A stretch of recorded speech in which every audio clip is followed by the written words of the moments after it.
किशोर शितोळे। आज आम्ही आमखास मैदानापासून माननीय विभागीय आयुक्त कार्यालयापर्यंत मुख्यमंत्री युवा प्रशिक्षणार्थींचा मूकमोर्चा घेऊन आलेलो आहे। आपण सगळे जाणता की माजी माननीय मुख्यमंत्री एकनाथजी शिंदे साहेबांनी राज्यातल्या बेरोजगार युवकांना 6 महिन्यापूर्वी प्रशिक्षणार्थी म्हणून ऑर्डर दिलेली होती आणि ती आता 27 मार्चला संपते। 6 महिने या राज्यातल्या 1 लाख युवकांनी वेगवेगळ्या शासकीय कार्यालयांमध्ये, मग ते शिक्षण प्रशिक्षणार्थी असो, महसूल खाता असो, पोलीस खाता असो, प्रत्येक ठिकाणी सहाय्यक म्हणून अतिशय उत्कृष्ट काम केलेलं आहे। अतिशय कमी तुटपुंज्या मानधनावर केलेलं आहे। पण आज ही गावागावांमध्ये रिकामी फिरणारी युवक मंडळी, त्यांच्या हाताला काम नव्हतं, शासनाने हे काम दिलं।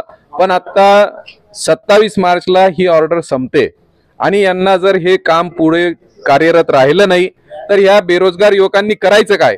शेवटी सरकार हे आपलं मायबाप असतं।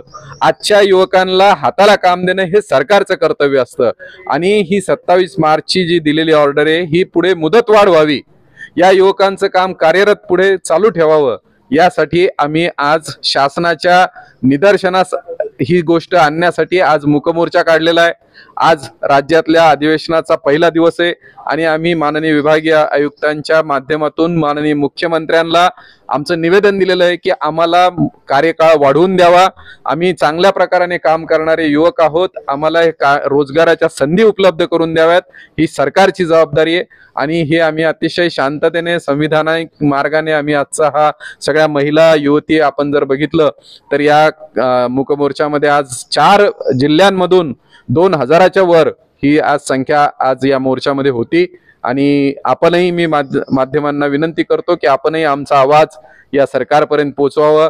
मध्यंतरीच्या काळामध्ये आम्ही माननीय महसूल मंत्री बावनकुळे साहेब, माननीय मंत्री अतुल सावे साहेब आणि त्यांच्या माध्यमातून राज्याचे मुख्यमंत्री माननीय देवेंद्रजी फडणवीस साहेब यांच्याशी चर्चा केलेली आहे।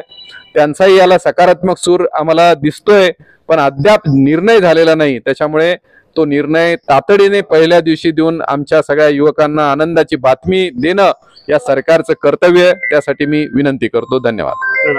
मी किशोर शितोळे या सगळ्या युवकांचं नेतृत्व करतोय। नमस्कार, मी वर्षा लाने। जो आम्ही हा मूकमोर्चा काढलेला आहे, जे आम्हाला शासनाने 6 महिन्याचा जो कालावधी दिलेला होता तो 26 मार्चला संपतोय आणि शासनाने आम्हाला जे आम्ही पहिले बेरोजगार होतो आता परत बेरोजगार करू नये त्यासाठी आम्हाला म्हणजे सरकारने हा कालावधी वाढवून द्यावा। किती या मोर्चामध्ये सहभाग झाले, किती जण सहभागी झाले? आता 2,500 ते 1000 लोक म्हणजे सहभागी झालेले आहेत आणि परभणी झालेत, बीड झालेत, अजून म्हणजे जिल्हे पण त्याच्यामध्ये समावेश झालेले आहेत। बेरोजगारीची टक्केवारी किती असते? बेरोजगाराची म्हणजे खूप प्रमाणामध्ये आहेत।